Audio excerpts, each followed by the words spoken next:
Hey, you made it. Pull up whatever dark corner you're sitting in. Turn the lights down a little lower if you haven't already, and welcome back.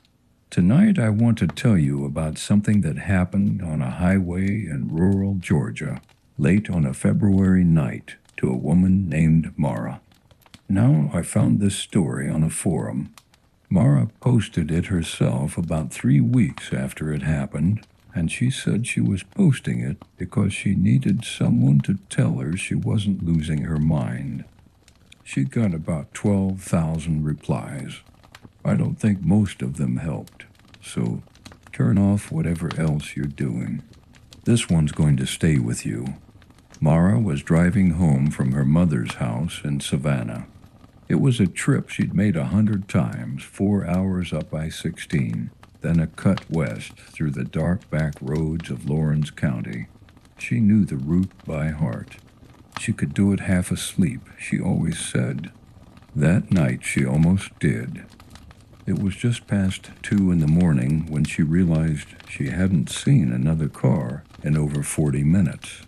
That's not unusual on those roads, but it's the kind of thing that, once you notice it, starts to feel like the landscape is holding its breath. Pine trees on both sides, no streetlights, the yellow center line ribboning into the dark ahead of her, and nothing else. Just her and the hum of the engine and the radio playing something quiet she'd stopped actually hearing an hour ago. That's when her headlights swept across something on the right shoulder. A car, pulled over, hazard lights blinking, and standing beside it, caught for just a second in the wash of her beams, a woman, both arms raised, waving. Mara didn't stop. She told herself it was because it wasn't safe. A woman alone on a dark road, stopping for a stranger. And that was true, that was a real reason, but she also admitted later that something else had made her keep driving. Something she couldn't name. Just a feeling, she wrote, like the air had changed. She watched the blinking orange hazards shrink in her rearview mirror. She watched the woman's silhouette drop her arms. And then the bend in the road swallowed it all, and Mara was alone again. She drove for another mile, maybe 2. She was trying to talk herself out of the guilt. You can't stop on a dark road at 2 in the morning. You just can't. She'll call someone. She has her phone. When she glanced up at her rearview mirror and felt her stomach go cold. There were headlights behind her, which was fine, of course. Cars use roads. But these headlights were close. Closer than made sense, given that the road behind her had been empty, given that she hadn't heard an engine or seen a light until this exact moment. As if the car had simply appeared. I hadn't seen a single car in 40 minutes, and now there were headlights right behind me, close enough that I couldn't see the hood of my own car. She slowed down a little. The car behind her slowed down too. Not tailgating, not aggressive, just matching her. Staying exactly the same distance behind her. Patient, Mara sped up. 60, 65, 70 on a road that asked for 55. The headlights kept pace. She could see in her mirror that they were high up, an SUV maybe, or a truck. She couldn't make out anything else. Just the 2 wide eyes of it, steady in her mirror, mile after mile. She tried to think of rational explanations. Another driver who just happened to be going the same speed.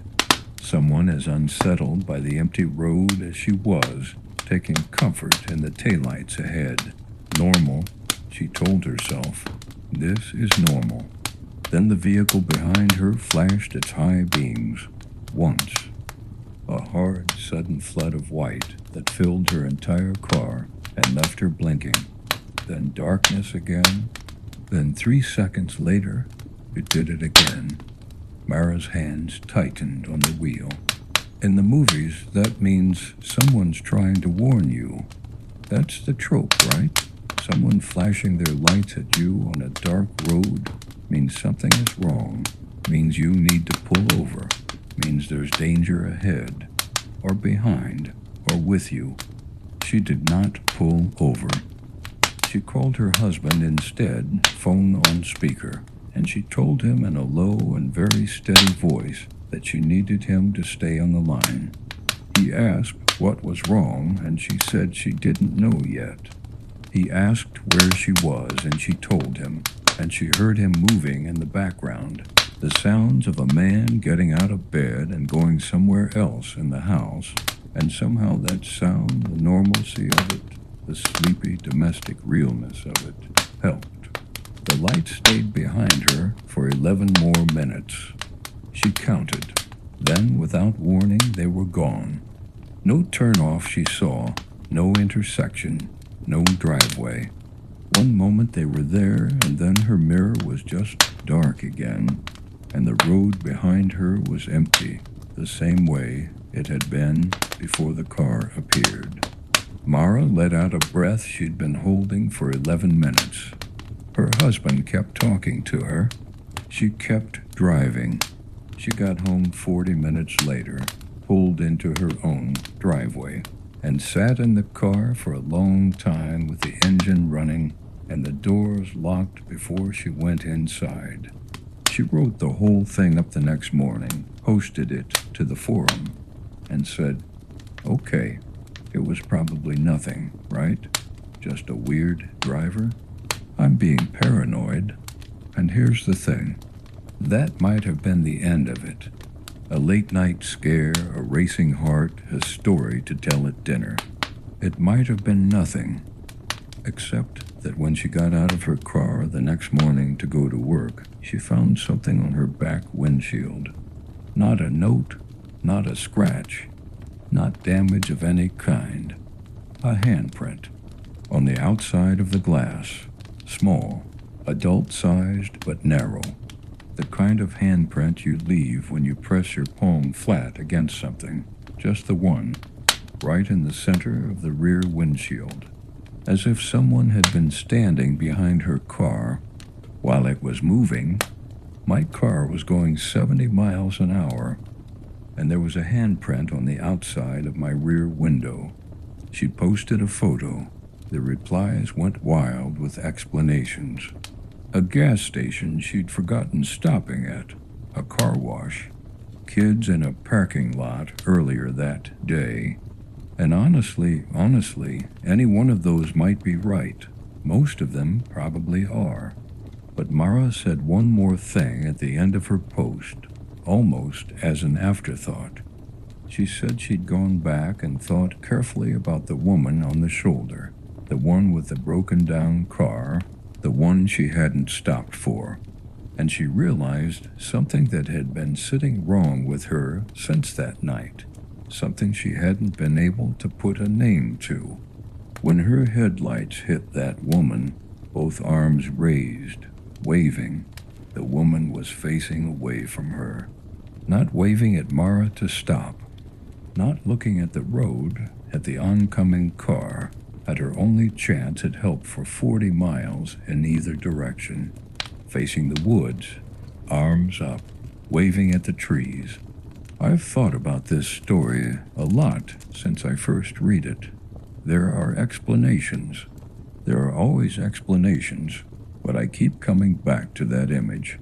A woman on an empty road at 2 in the morning, arms raised in the dark, facing the pine trees like she was signaling to something Mara couldn't see.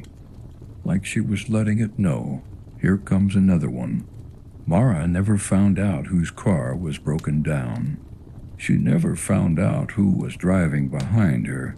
She never found out whose hand that was on her window. She did say one last thing in a reply to a comment that I think about more than the rest of it combined. Someone asked her, if you had it to do over again, would you have stopped to help the woman? And Mara said, I'm so grateful I didn't, but I'm even more grateful she didn't stop me. Drive safe tonight. Keep your doors locked, and whatever you do, don't look too long at what's behind you. I'll see you next time. Stay in the light.